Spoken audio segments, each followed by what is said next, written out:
I paid $300 for 60 Sega Saturn games, a Sega Saturn, and a Mega Drive with the CD add-on. Did I come out on top? Let's find out. Join me as I go through this shipping box filled with old Japanese video games.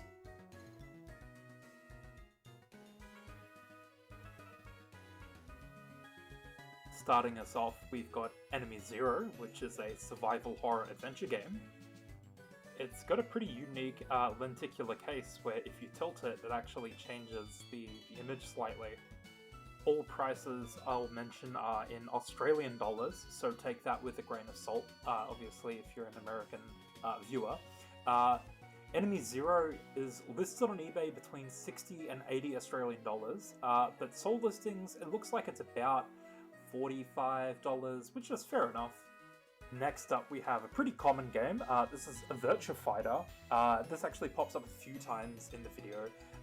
This is a 1993 fighting game. It's in the name. The listings and also sold listings for this are both around $25 to $30. This next game is called High Velocity Mountain Racing Challenge. It's a racing game developed by Atlas. It released in 1995.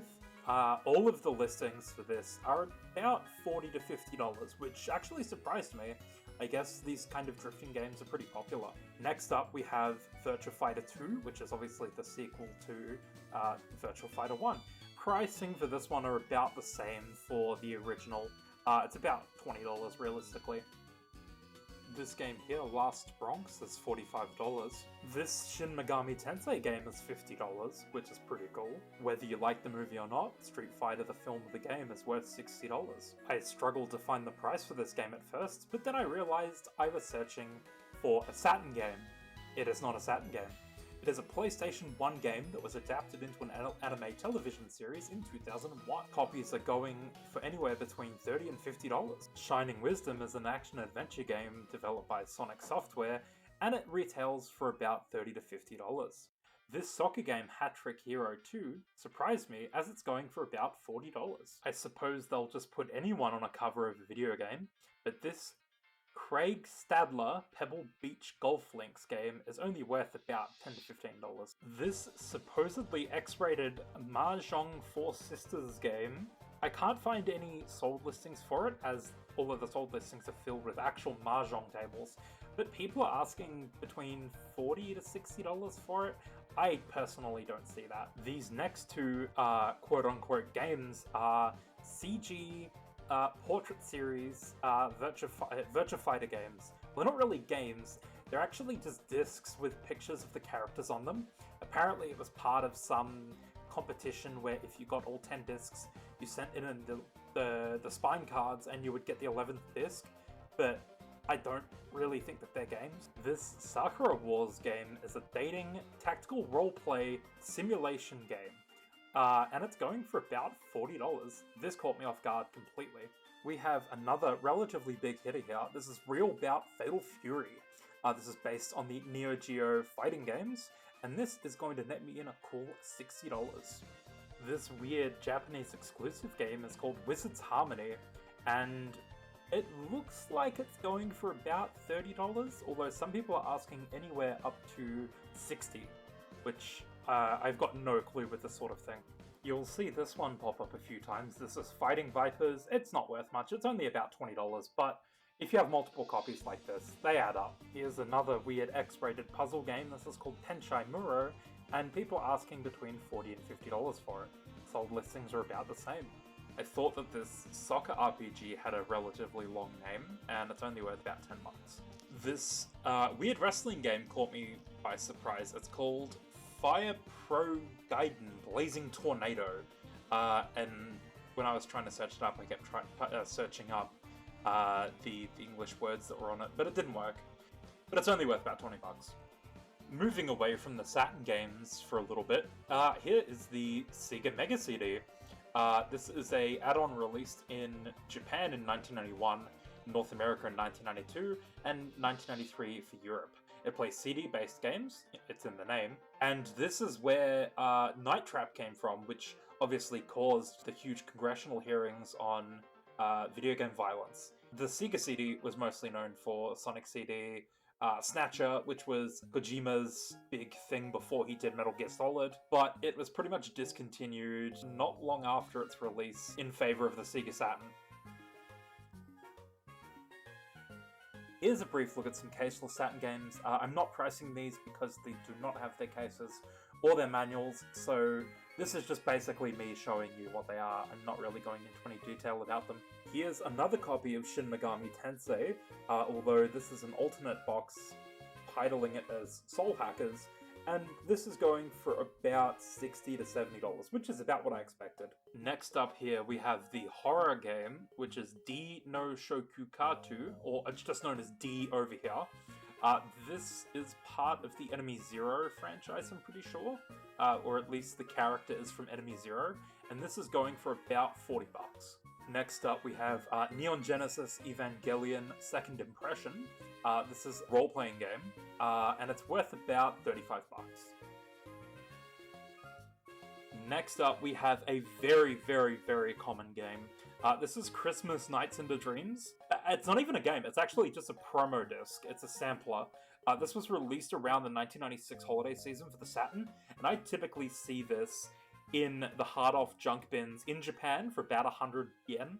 Next up we have Grandia, which is a role-playing game. This also came out on the PS1. It also expanded pretty much an entire franchise. This is only worth about $45-50. Winning Post EX.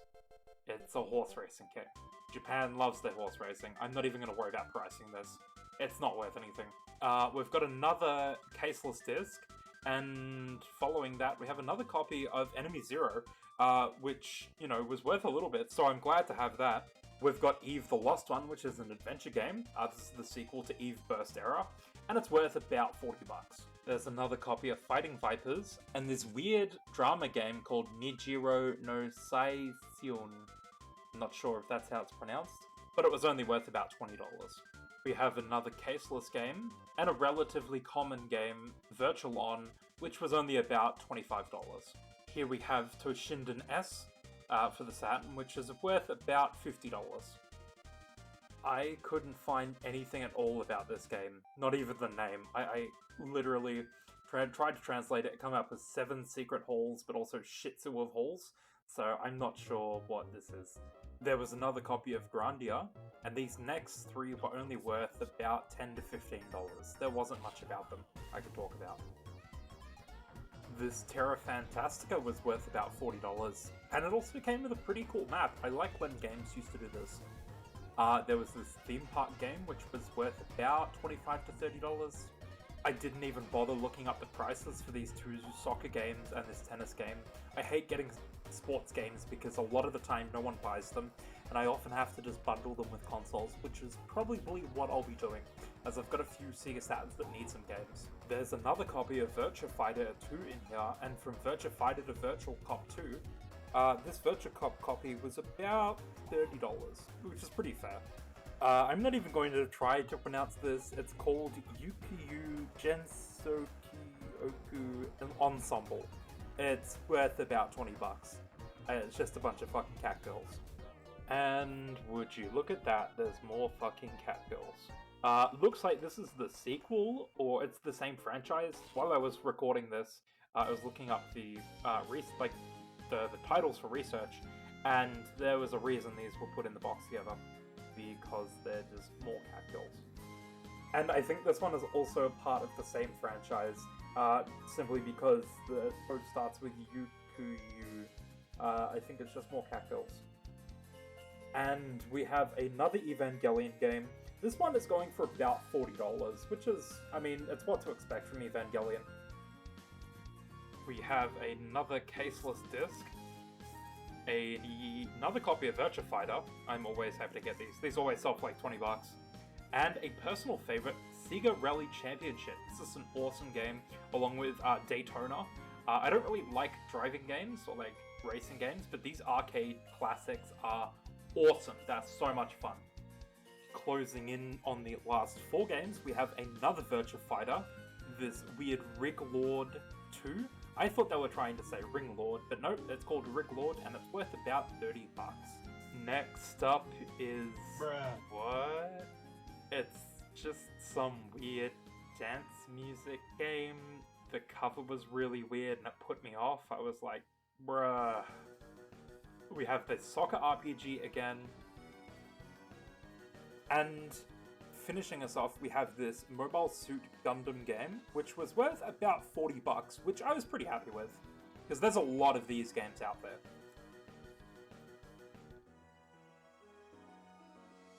So, let's review. Did I break even on my $300 investment? That's a pretty dumb question. The answer is obviously. The Sega Saturn and the Mega CD alone are worth more than 500 Australian dollars here. Sega Saturns typically go for about 200, and I've seen the Sega add-on with the Mega Drive to go for about $250 to $300. So I'm pretty in the green there. But I actually wanted to separate that and look at the games and see if I could turn a profit. I wasn't actually keeping track.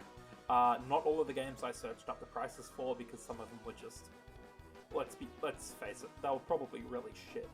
But gathering that most of the games were between $20 to $40, and there were 60 of them, even if I sold them all at $10 each, that's still not too bad.